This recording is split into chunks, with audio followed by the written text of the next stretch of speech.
Mental wellness in the music community is presented by MusiCares and Hulu. And you've just viewed the trailer for the award-winning film, The U.S. versus Billie Holiday. And MusiCares provides a safety net of critical assistance for music people in times of need. And tonight we are here to have a real conversation about mental wellness in the music community. My name is Miles Adcox, and I'm honored to have a front row seat for this conversation. I'm honored to moderate this conversation. It's really important to me because I've spent a couple decades of my career in the mental health space, and I've been running an organization called Onsite. And for the last 15 years, I have stood at the intersection between mental health and music. And so, needless to say, this is something near and dear to my heart. I think it's incredibly relevant, important, and I'm really glad so many of you have already joined us. I'm going to get us started right away and go ahead and introduce you to our panelists. I'll start with Andra Day. And I could give you a bio, and I will, but I got to first start by saying I'm a big fan. Your Rise Up's been an anthem in our house for a long time, and it is at the program that I get an opportunity to run. So I love you. I love your work, and I'm glad to get a chance to talk to you tonight. And by the way, the film, you'll hear me talk about it more when we get there, but I can't see you and not be taken right into the character that it's incredibly powerful and moving. And I almost could get choked up even talking about it now because I did so many times watching the way you portrayed the legendary Billy King. So I'm glad you're here.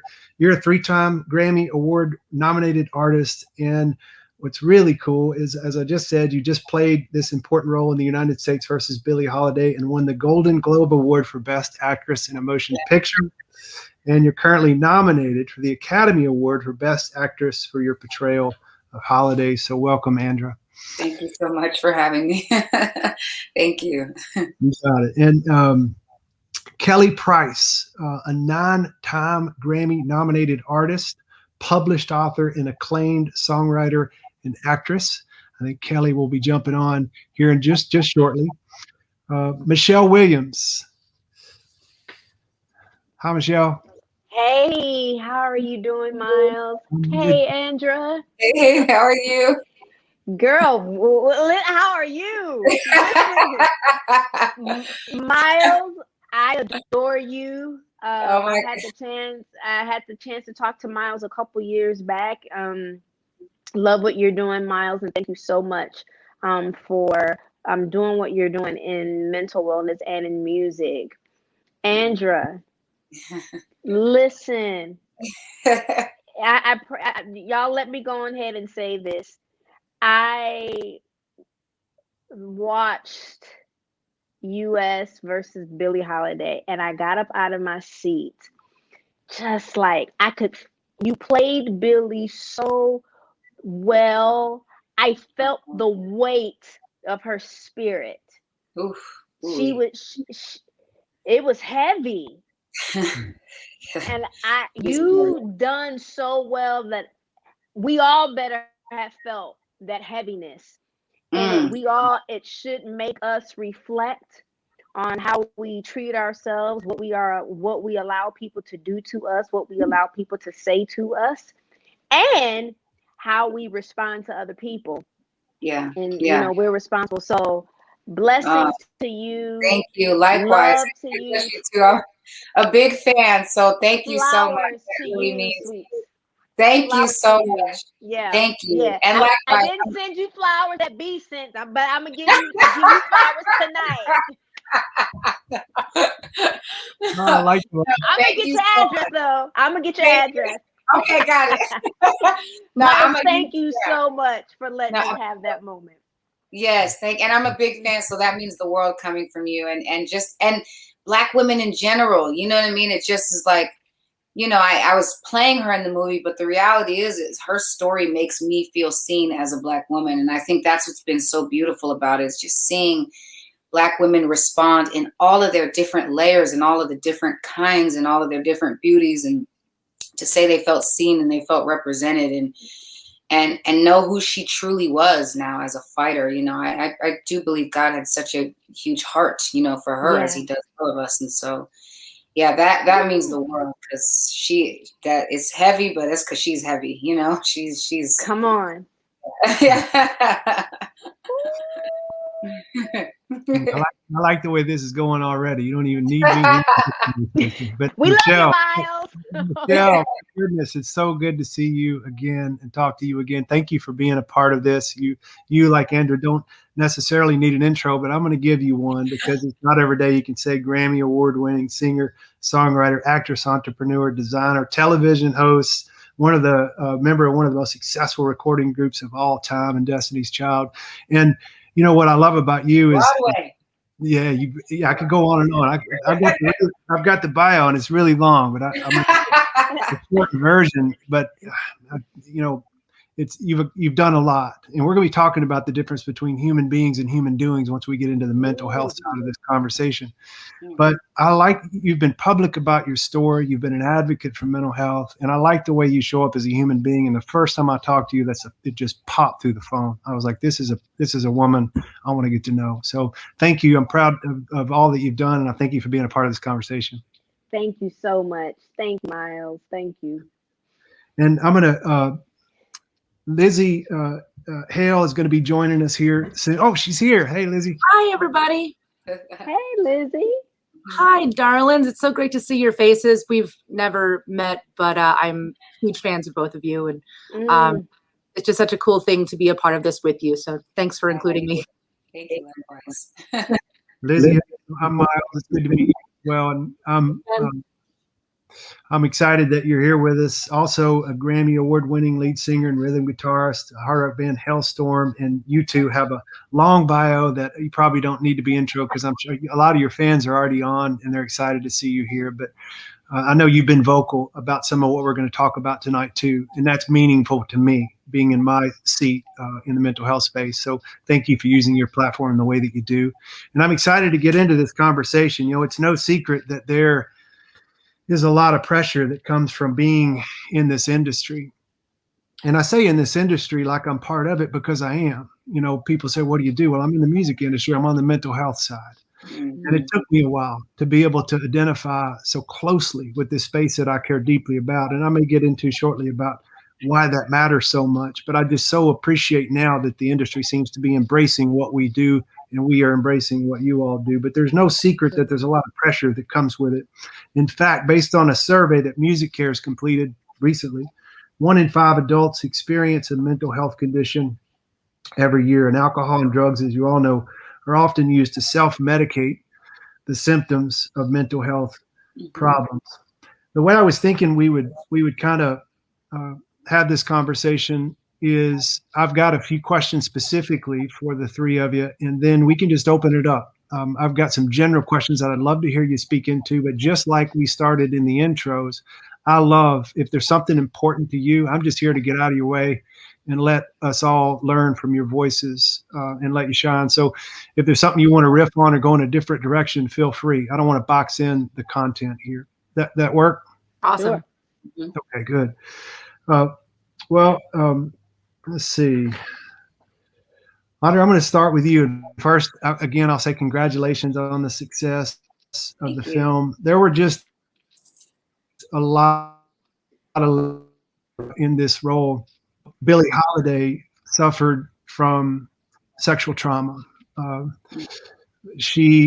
racial trauma, mental health, likely because of some of that, addiction. She struggled with all that throughout her career.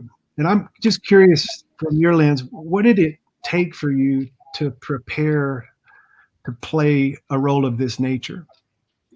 You know, it took, first of all, for me, I always say it took a lot of prayer, because that's huge for me. But it took and belief. I had to trust. You know, I had to trust Lee. I had to trust Tasha Smith, who was my acting coach, Tom Jones, who was my dialect coach, and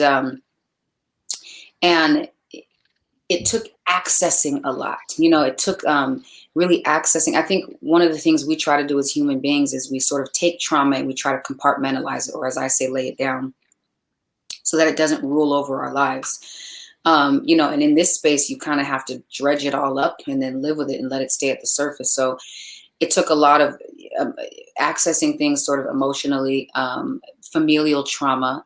Also, you know, the reality is the similarity between Billie Holiday and I is that we are both Black women, you know, myself who lived and myself living in America, right? That comes with its own inherent set of traumas and sort of invisibility, and you're in a need to prove your worth and to prove your value. So it's like inherently feeling less than, like there's something to constantly overcome. And I think the other part of it is, you know, just being a Black person, right? I mean, studies have now shown that our kids, not just our kids, but generations of us are born with PTSD written into our DNA, you know? And so it was not trying to be healthy about those things, letting those things live sort of on the surface. The other part was it was other people, you know. Lee was very, very open and very candid about his own experience with addiction. And that really, really helped just motivate me as well, too. Not just inform me, but to actually motivate me to do this, to honor her, to honor him, to honor my family that have sort of succumbed, and I don't want to say succumb to addiction, fall victim, right, to the wiles of addiction, right? The government sort of injecting these things into our neighborhoods and then criminalizing us for them. And I sat with a lot of addicts. I sat with former addicts. Heroin, cocaine, you know, just different things. And it was really about understanding addiction and what it is, which is, you know, it's mental illness, you know, and it's a way to sort of get well. You know, that's one of the things they taught me the most is like, we're not really getting high. We're just trying to get well and to get to healthy. And so it was just really understanding that need and understanding it as an illness, and sitting with these people and hearing their stories. It wasn't just about, let's hear about your addiction and all the crazy things you did. It's like, not what's wrong with you, what happened to you? You know what I mean? What's happening in your life? And so it was really having to deeply understand the underlying trauma that informs addiction, you know? Wow. Well, that helps piece something together for me, watching it through my lens and through the unique vantage point I've had for working in this space and working with recovering addicts, alcoholics, and I've got my own story as well. Mm-hmm. You got into the character of that role and played it in one of the more honest ways I've ever seen it portrayed. I didn't know, you know, I'm learning now about the advocacy element of why you might have chosen this, but to hear you talk about it right now in such an informed way,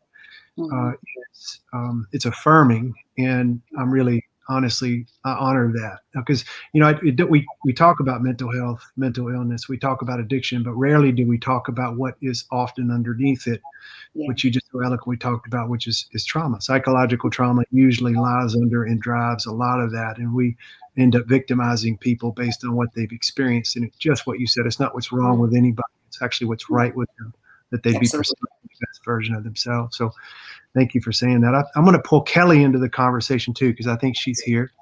Hi. Hey, Kelly. Everybody. Hi. Good evening. Hey. Hi. Good to see everybody. A little technical difficulties, but we got them worked out.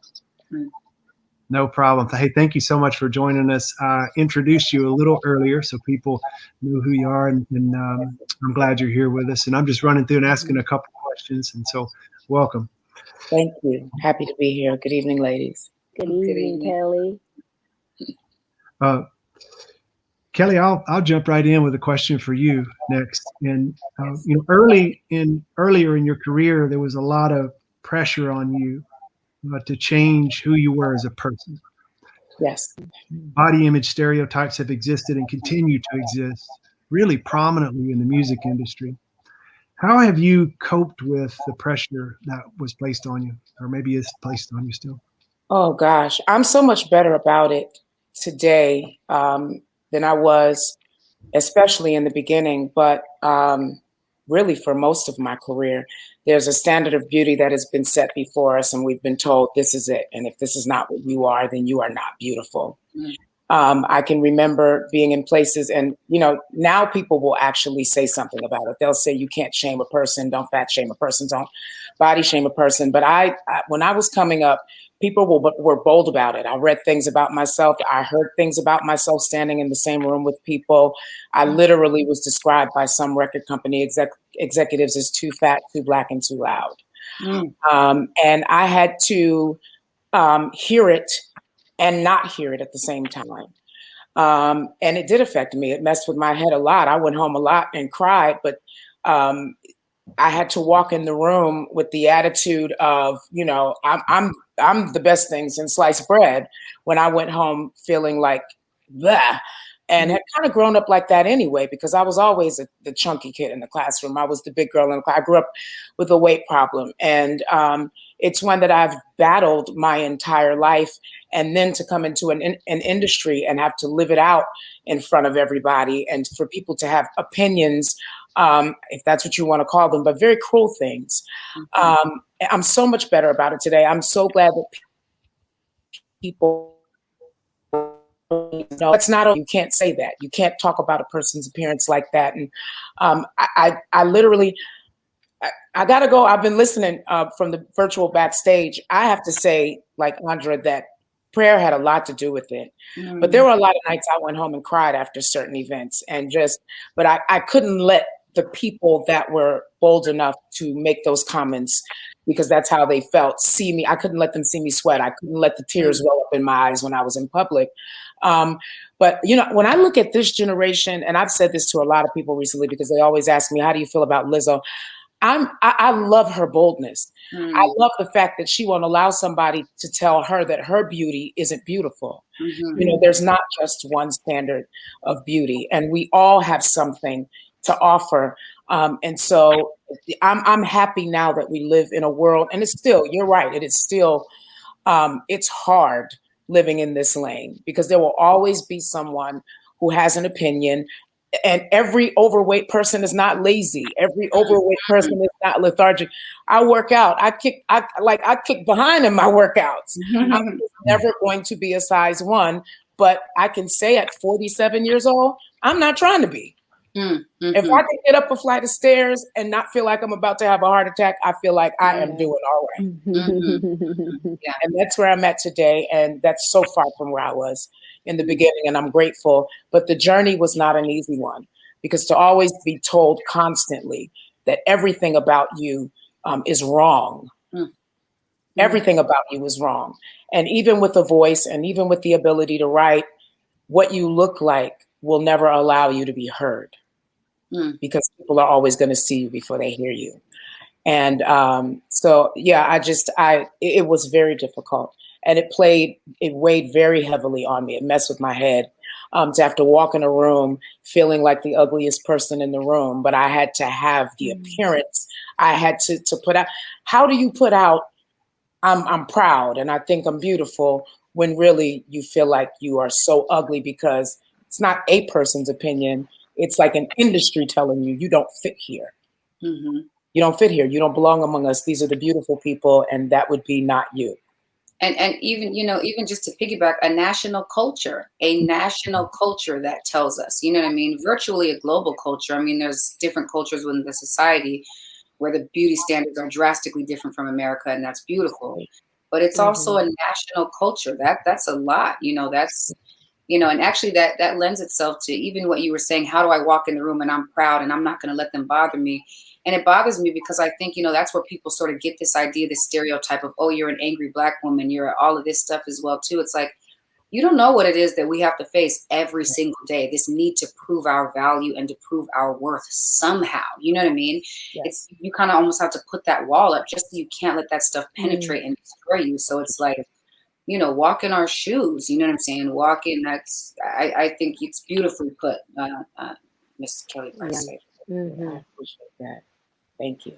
Yeah, thanks, Kelly. There's a lot I could comment on. I want to get through this first round of asking everybody questions, but there was so much there that, well, one I could relate a little bit to on the body image stuff, but there was a lot there that I've seen in terms of patterns that Andra mirrored back that I think are relevant to where we may go with the conversation next. It relates to the dilemma that I see a lot with artists and creatives being in your space. But I'm going to jump over to Michelle. And, I mentioned this earlier that you have been an advocate for mental health, mental wellness, and have been open about some of your own personal challenges. There are a lot of people, as you know, that suffer in silence. Mm-hmm. What made you want to share your story publicly? Well, the first time I shared it, I think it was in 2013. I was in an interview and it was going so well, and it was just like a conversation, and I kind of blurted it out that I think that year prior that I was really in a depressed state. I was promoting the musical Fela, and it was with a journalist with the Associated Press, and I had no idea. I blurted it out, and I just thought it was just gonna go unseen. And it seemed to be the blurb heard around the world. That was the first time. That was in 2013, and I have, you know, I think for me, what happened once that got out, and I had to do my other promo rounds, men in particular, which compelled me to even share my story even more, because a lot of men don't share things, especially when it comes to depression or anxiety or stress or anything else mental health related. A man pulled me to the side with tears in his eyes, thanking me for sharing what I shared, and that he was going to go and get some help. At that moment, I said, I'm not going to shut up about it. I'm going to talk about it, when I get the opportunity.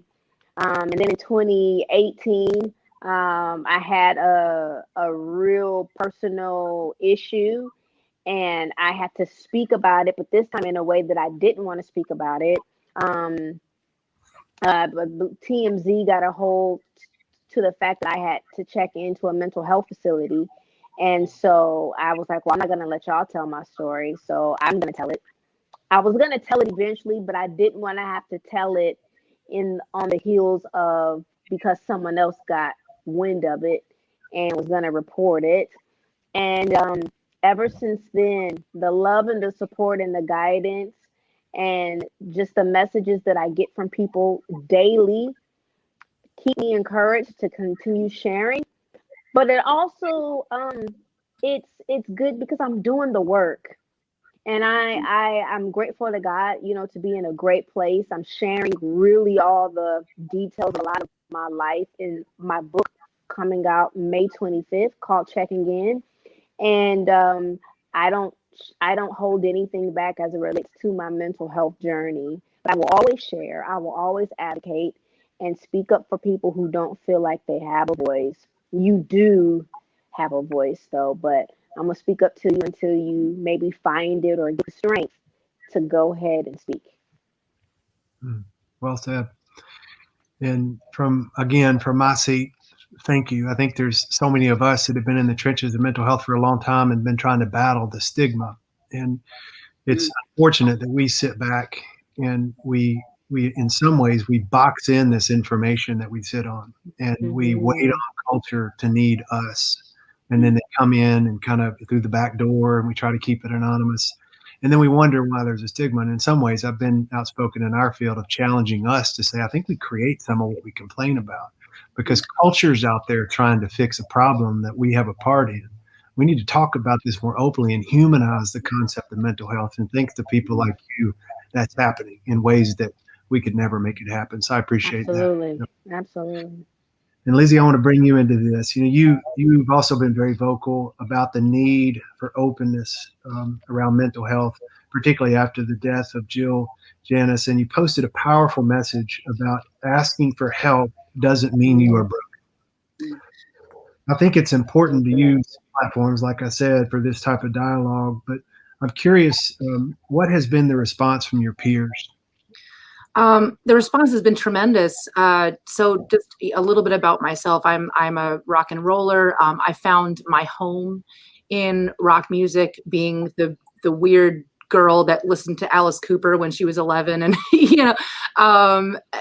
not I have my own journey of not necessarily figuring out my place until I found this music. And the beautiful thing about after Jill Janis died, there had been a couple other people that I had known that were really struggling in this industry and especially in this genre, because the genre is not, it on a positive side, it is a home for the outcasts and the weird, you're owning your weird, and the freaks and the people that don't feel like they fit in, they find a family here.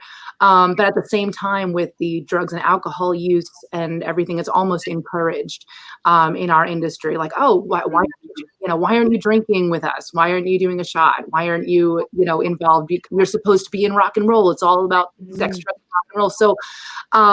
So finding that balance as a musician is hard. And something about when Jill died kind of snapped with me. And so it was meant to be just kind of one post and something for everyone to kind of do, a task,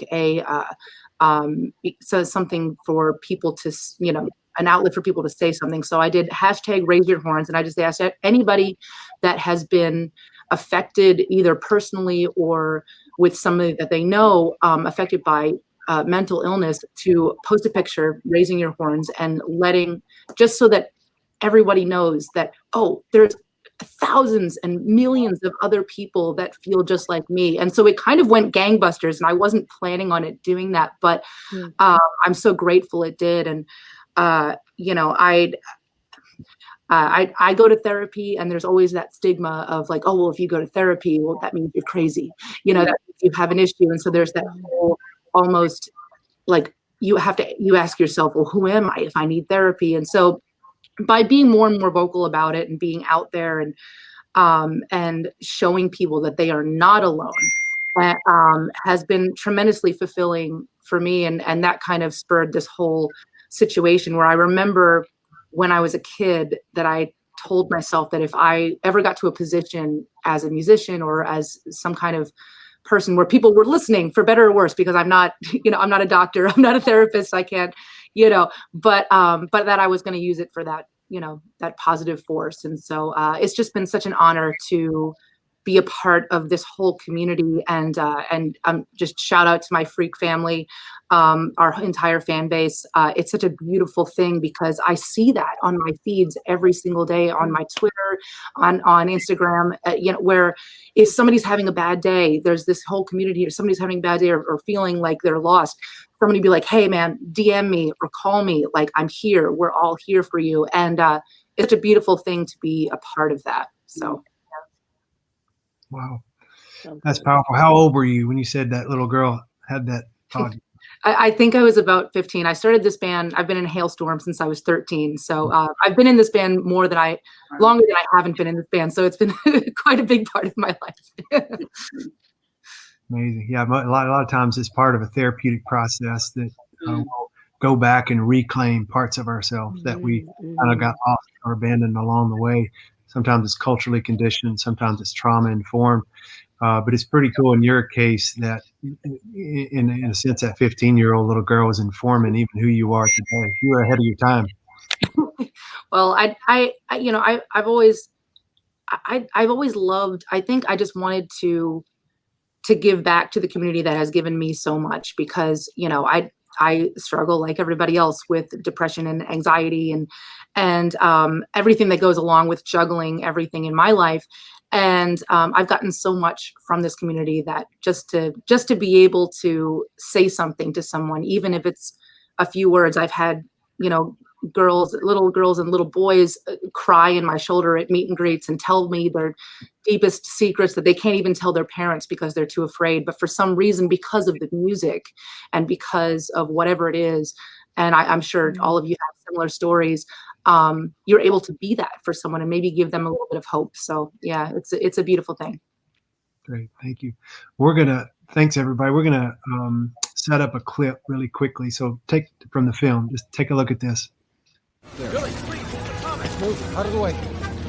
You should feel ashamed. You stay in trouble with the law, Miss Holiday. Don't you want to set an example for your race like Ella Fitzgerald and Marian Anderson? You know, the people are hardest on me are my own race. I need help, not jail time.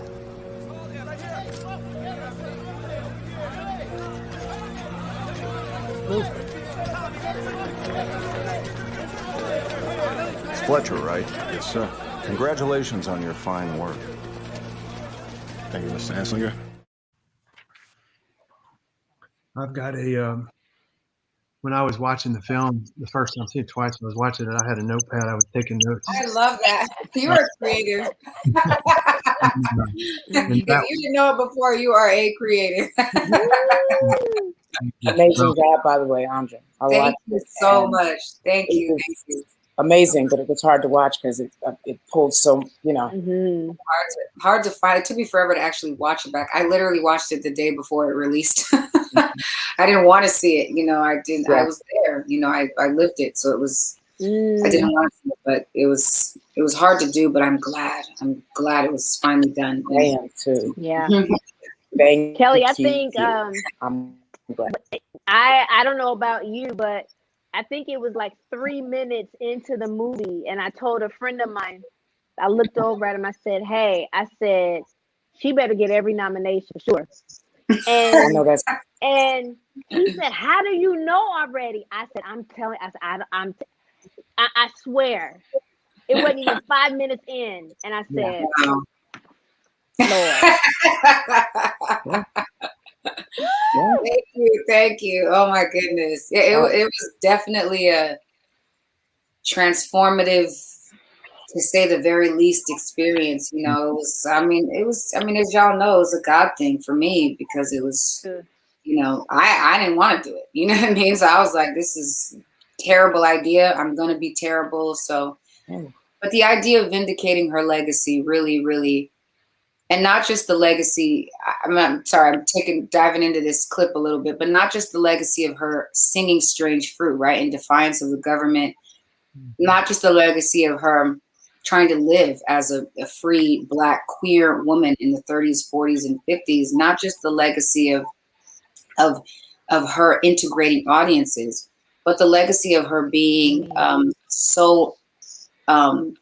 I don't want to say, I don't like the term forward thinking, higher thinking, elevated thinking for me is what I think, right? The thoughts are higher when it came to mental illness, when it came to addiction. She saw, I mean, what a crazy world to operate in, to be made to feel crazy when you see that, like, your traumas are not being treated, they're being exploited, drugs are being fed into your community, and now your Black bodies and your sisters and brothers are being criminalized for it. You know what I mean? And so it's like, she saw that, she understood the help that was needed. And so that clip in the movie was not a made up clip. That's actually something Billie spoke, and actually something that she felt, which was incredibly groundbreaking at the time. You know, that was very, very new. No one had ever looked at it.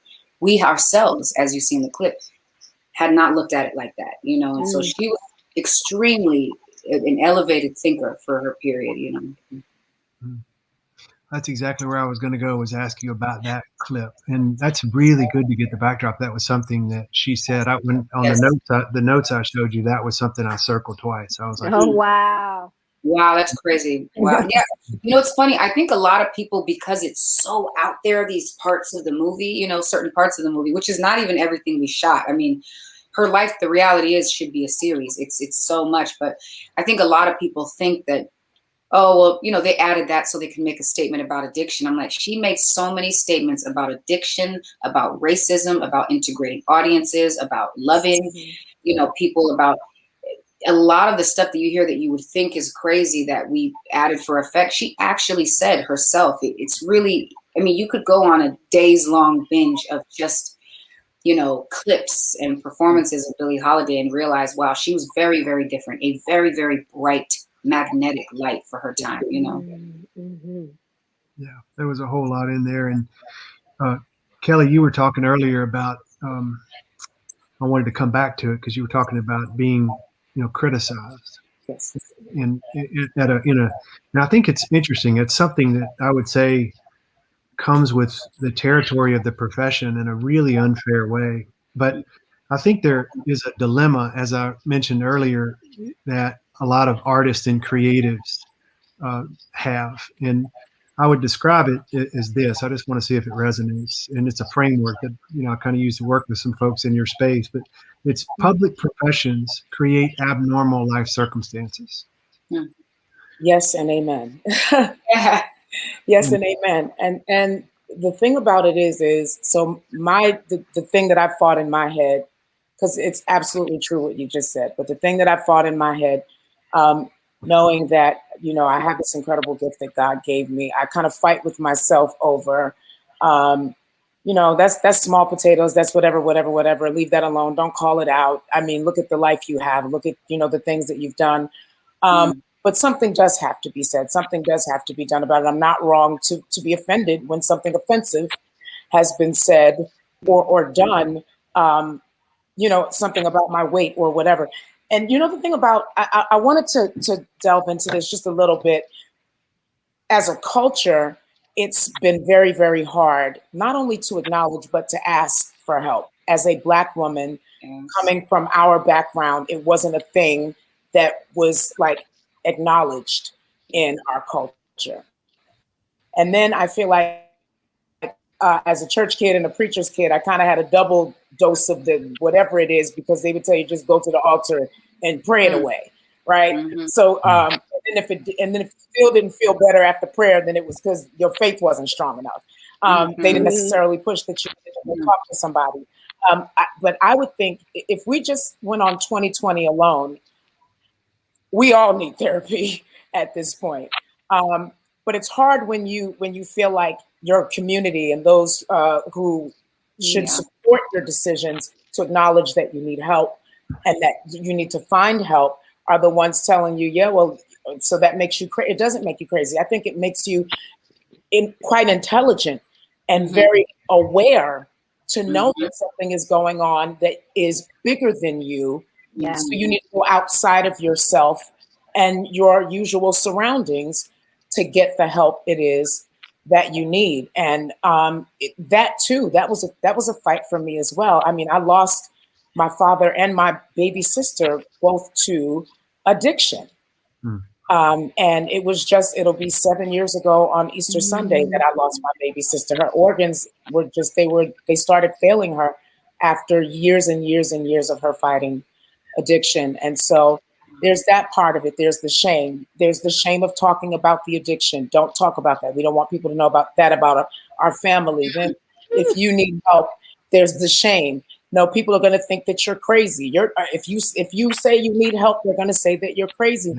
You're not crazy. You actually have to be really, really present to know and acknowledge that you need help. That's good. And we have to get to a point where the people that need help are not made to feel like aliens because they asked for it.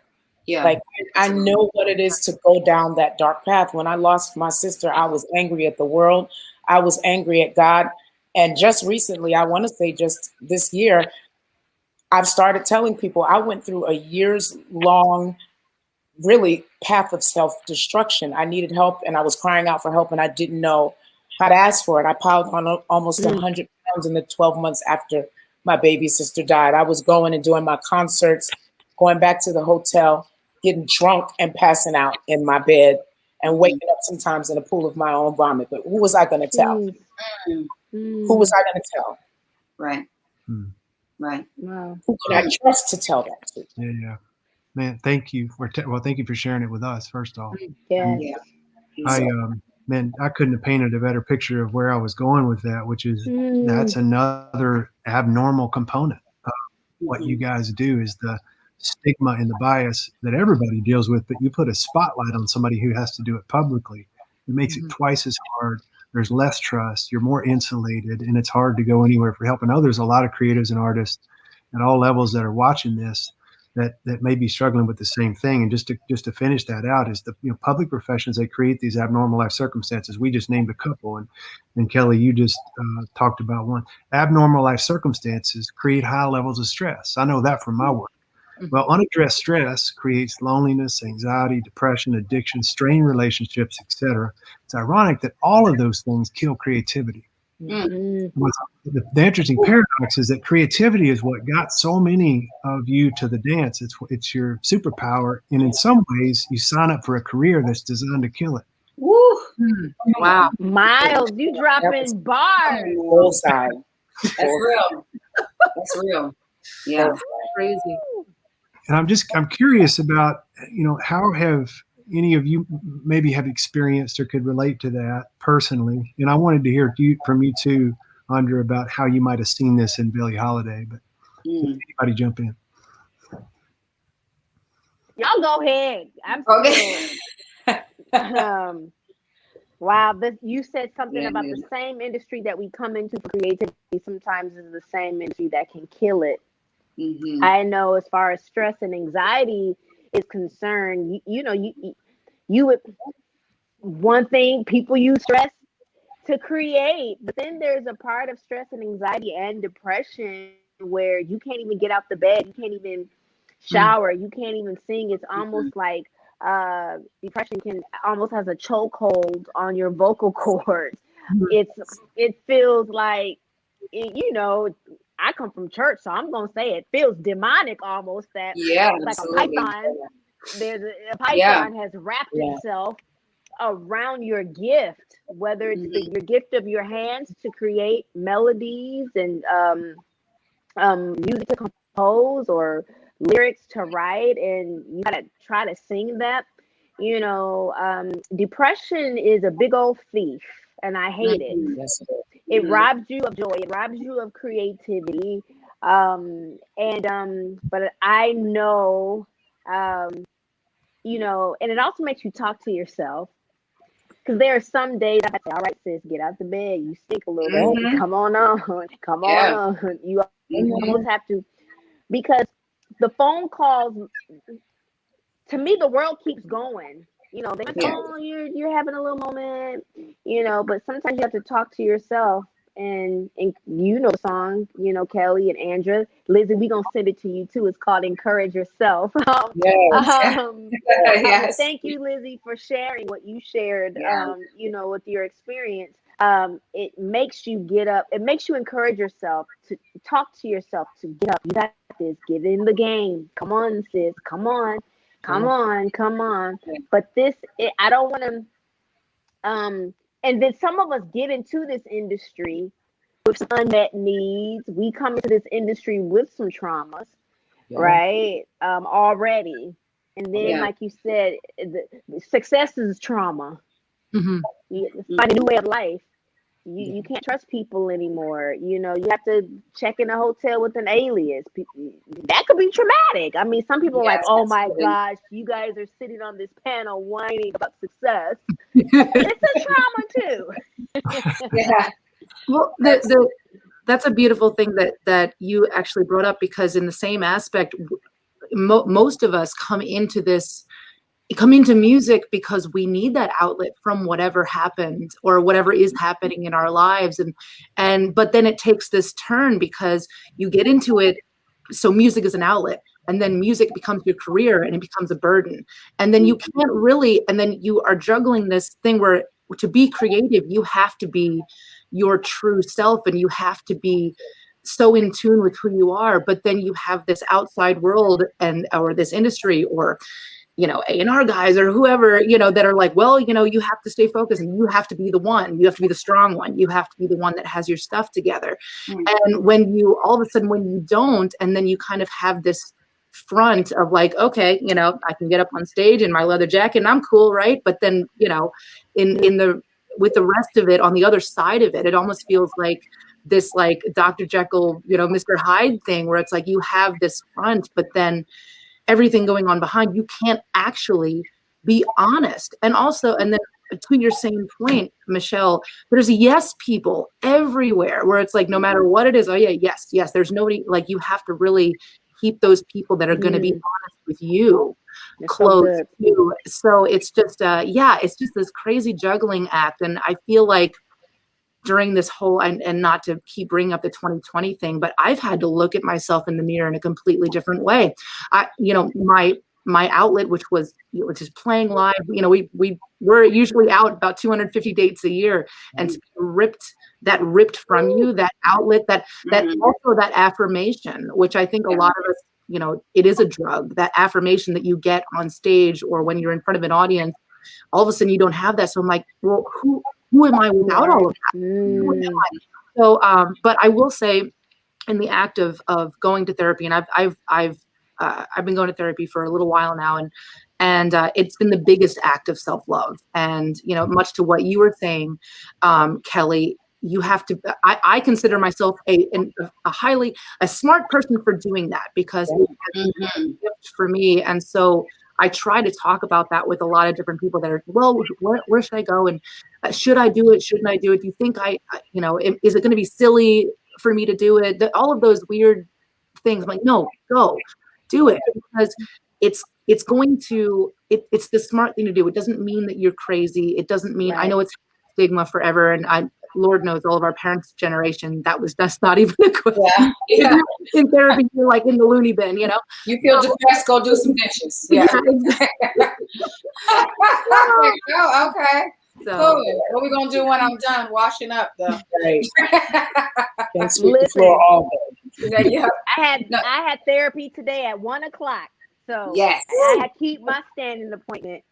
I love that. And you know what the thing is too, interestingly enough, I kind of like, and I love, again, to piggyback off of what Kelly said, you know, it seems like there's this whole movement, right, of self-care and all of this stuff. But if we're touting self-care and stigmatizing therapy and mental illness, then self-care can be boiled down to just a hashtag on Instagram where you're posting pictures. You know what I'm saying? Like, unless you're really, really, what is really the work of self-care? It has to be, if we're talking about self, right? It's not just the physical. It's not just I lit some candles and I, you know, or it's, you know, it's spiritual, it's physical, it's mental, it's emotional, it's psychological. That's the self, right? If that's what we're actually talking about. And so I think that, you know, in a little bit, it's sometimes this idea of self-care being so popularized can almost damage sort of the movement of like mental health awareness and real self-care, because it's like self-care always, every time I see it promoted, I don't know about y'all, but every time I see self-care promoted on social media, it looks really good. You know what I mean? And I just think to myself, I'm like, but when you go to the doctor or you're building something or you're, it's a mess first before you can actually get to a place, you know? So I don't, that, you know, unless we're having this real conversation. Also, we got to understand the construct and the mentality. We see anything, Miles, you just too far advanced, honey. So this don't even really involve you. But you know, we view ourselves, our mental health, we view even our spirituality, right, through the lens, in America, I'll speak, because this is where I live and where I'm from, but from the lens of white male straight patriarchy. You know what I mean? That is really, we see ourselves through that. I didn't realize until recent years how much of my faith I even saw through that. You know what I mean? And so I think that we have to understand, where does this come from? Where does this come from? Because a lot of things they're deeper than that as well too. They stem back to oppression, right? To, you know, especially for people of color, we're not allowed to talk about these things because we're supposed to look strong. We're not supposed to show weaknesses. We're not supposed to be human and have layers. And I don't think we realize how, you know, how destructive that is. And additionally to Michelle's point, you know, one of the things I'm thinking of, you know, when she said, okay, we're not allowed to be on here complaining because we have these great lives, and we have lives that, you know, I hear what she's saying, because we have lives that everybody else has. It's just magnified, right? Everybody sees it. And I think, to be honest with you, people want to, you know, downplay mental illness and all these things. Society is sick. I believe everybody is dealing with mental illness. Everybody is sick. If you have a need to take your feelings of inadequacy or depression or anxiety out on some celebrity you feel like deserves it, because they might have some money, or they might have, which, by the way, you don't even know, fame don't mean money, and money don't mean fame, you know. So it's sort of like, if you feel the need, if it makes you feel good to get on your computer and to do, you know, so a part of this industry, I think, that tears us up is also people's access that feel like you deserve it because you have something possibly that I want. You know what I mean? So, and that just is in general. If you have a need to make yourself feel better by tearing other people down, you are sick. You know what I mean? You need counsel. You need help. I think it's all encompassing, you know? So good. Listen, She said what she said. That's why Mary had that lamb. Yeah. Okay. I love it. That's true. Just to validate, and So you good. say I'm advanced, and I don't agree with that. What you just said is advanced. I mean, that was, and it's so insightful. I don't know if you know the history of our industry, but it is rife with racial bias. Yeah.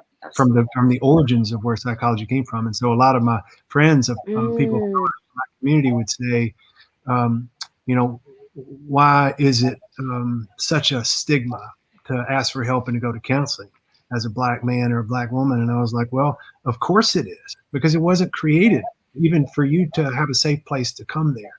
I think there's a permeating racial trauma or traumatic stress around that emotional injuries that's caused by just true encounters with racial bias and discrimination, not just in the therapy space, which we got some work to do. We need to own it as a psychological community and say, okay, this is our history. Yeah. I hadn't been around that long, but I'm a part of that history. And it's my job to move this narrative forward and make it a safe place for everybody to come. And I would say the same thing. You know, I was intimidated to do this panel because I'm like, okay, we're talking about a film. I was deeply moved by that film, deeply moved by your performance. And yet you can talk about the mental health component of that film and the addiction component, but you can't not talk about that without talking about the racial trauma that, I mean, that was the beginning and the end, the opening and closing scene. And I thought, okay, why did y'all pick a white male to moderate this panel? And initially I thought, what am I going to add and then I thought, you know what, I need to be in this conversation. And so I wasn't white. Shut up and listen and see what we can learn out of this whole thing. And so I appreciate what you were saying about me as a mental health professional, and I validate that I've learned a lot, but there's a whole lot I think we all need to learn. And I think we need to humanize this conversation in a way that we take it out of the constructs of a counseling office. I don't want to demean our profession. And we mobilize it and move it into our living rooms and our boardrooms and our education systems, and that we take the principles of being seen, heard, valued, held, empathized with, and connected. And we start to do that as a community. I think it can happen. I think we've got some momentum heading in our way, and I think this next generation is not going to put up with anything less than that. Right. Yeah, that's true. That's right. Yeah, absolutely. And what do you think? I'm just curious as it relates to the music industry, you know, because there's so many people that would look at your lives. And you know, when I read all of your bios or introduced you, you know, it was all this award-winning nominated, you know, you're at the top of, you've accomplished a lot in your genre. There's so many people that want to be there, and they may be at the beginning of it. And from my seat, I've gotten a phone call the morning after the Grammys when someone accomplished the dream that they had been dreaming since they were a little girl. And they woke up the next morning feeling depressed about it and said, now what? This is what I've always wanted. And I thought it would mean more. And so I think there's something beautiful about where you all were going earlier about that separation between who we are and what we do, the human being versus the human doing. And I think our identities can get so wrapped up because you all are a brand. You got master brand people around you all the time trying to tell the world who you are. And I think there's more to that. At our place, when people come in to do an intensive or a workshop, the one thing we take off the table is you can't talk about what you do here. Nobody can reveal their profession. And it's amazing that it's hard to even, okay, how do I show up? And I appreciate what you said. I think it was you, Lzzy, that talked about what it's been like in 2020, coming off the road and losing a big part of your identity and then trying to rediscover and I'll put it out there to you all, and I know we've got to start landing the plane here soon, but I want people who are out there that are watching this from the creative and music community, and for that matter, you know, this is not just an artist dilemma, it's a human dilemma. Yes. Like Andra said, we all can experience disconnection. So what is a hopeful message? You all been filling one another up. You've been affirming each other as you shared parts of your story. What's an affirmative or hopeful message that you would encourage other people, both inside and outside of your space, about how we can course correct and create more of a community to support one another through our struggles?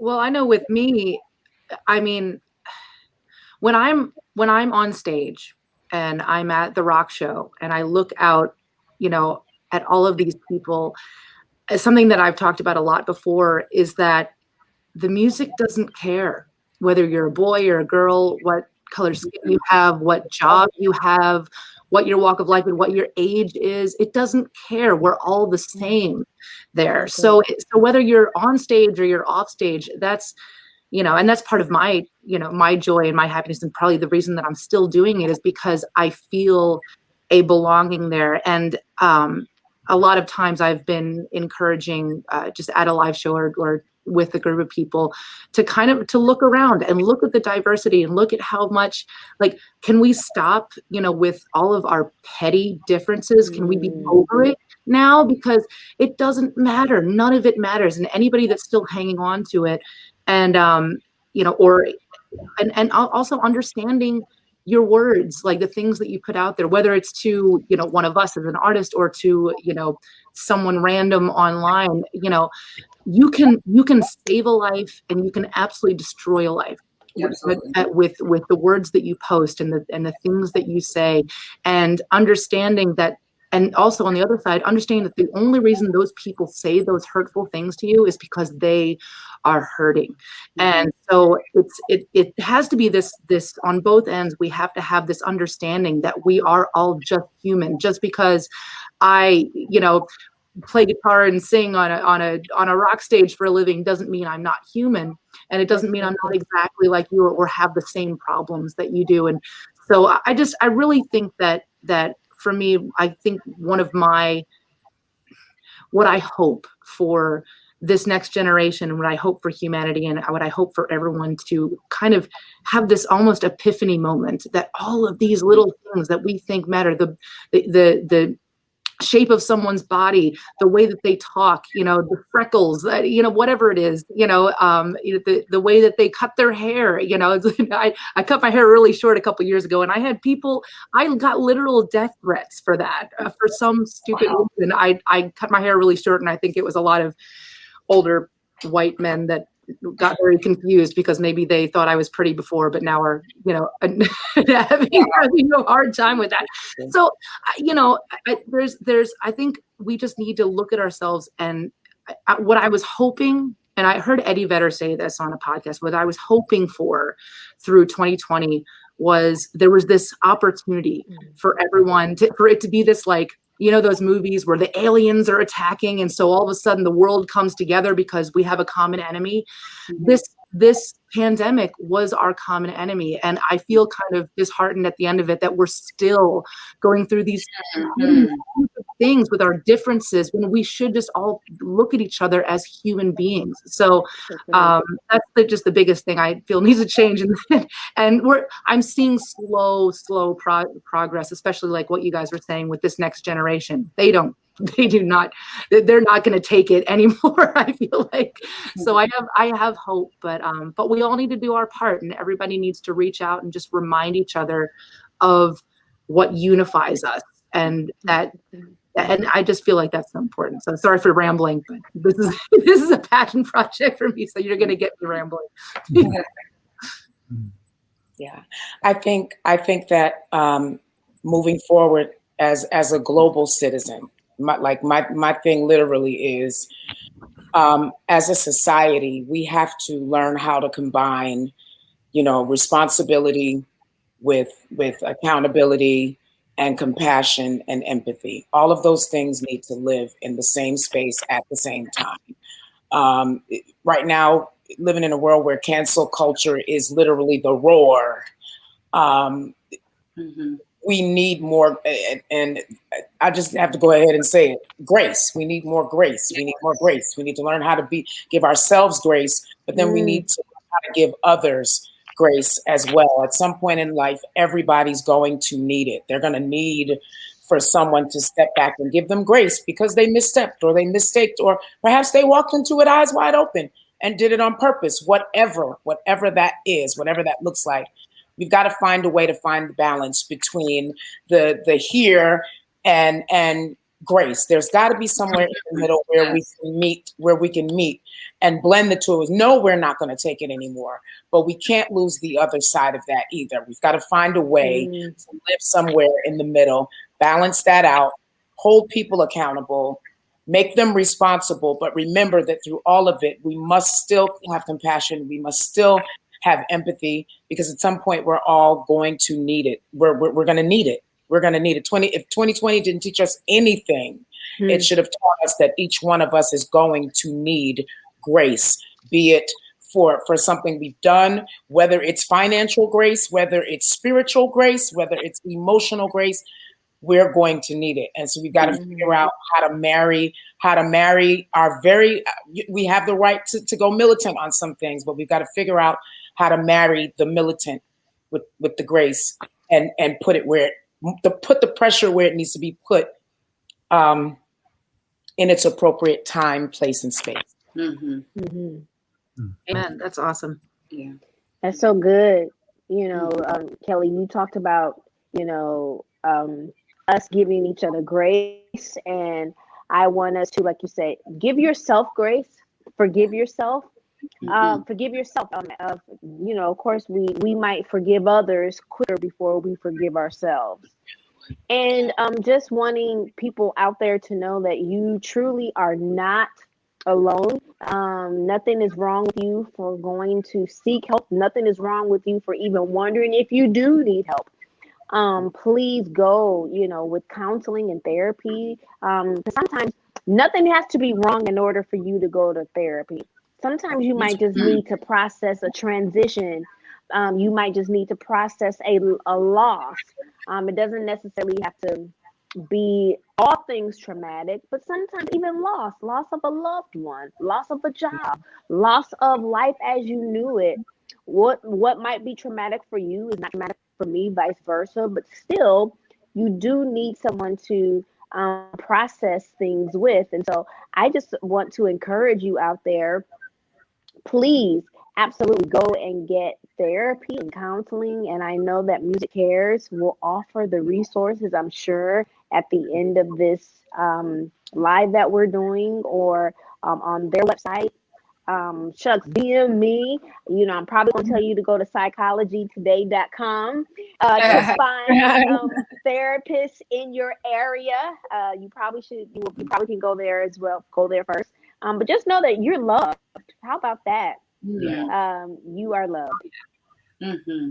Yeah. Wow. That's good. Yeah.